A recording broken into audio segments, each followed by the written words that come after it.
Alright, another short video to show you guys how I get the T-Track installed into my tables.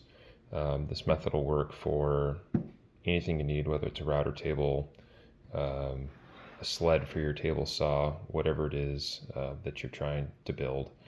So one of the easiest ways to get miter track into a tabletop is actually to use the table saw.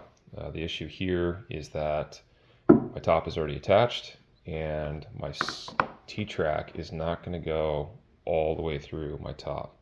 So trying to cut this on table saw is not really practical.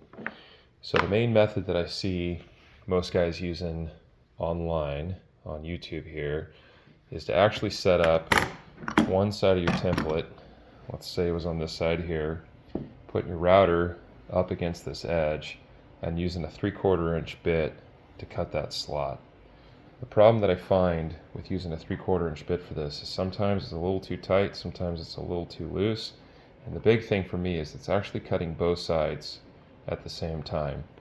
I find it cleaner to come in and take out the material down the center and then to come back and make my passes down each side independently. I feel that leaves a cleaner cut. So what I end up doing here is using a 1/2 inch bit, pattern following bit. Now this one actually has a bearing on it that's too large, so we wouldn't actually use this bearing. We'd use the bearing off of this guy here, but that's a 1/2 inch diameter.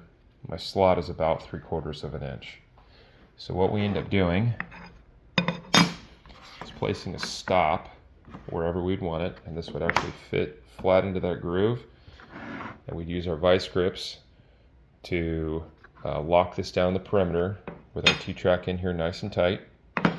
We then come in with our router and we're going to start in the middle, and by hand we're going to try and cut this as best as possible without cutting our edges. We can leave a little bit of meat on each side.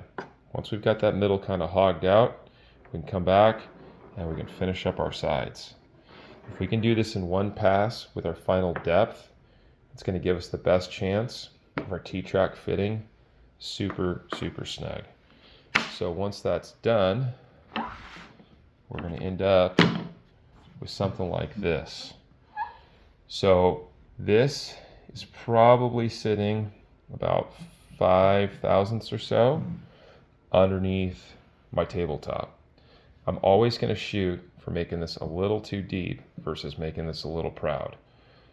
There's nothing wrong with this being a tiny bit under your tabletop. I can always shim it if I want it higher, and honestly, it being a little low isn't going to bother me. If this is sticking out of my tabletop, I'd have to try and come back and put my jig back in the exact spot and recut this 10 thousandths, 15 thousandths deep, or whatever it ends up being. And the chances of me nailing that absolutely perfect on a second try are about nil.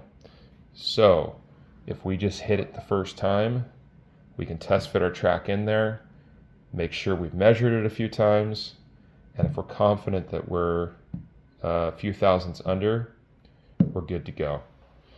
Hopefully this helps you guys, shows a different method.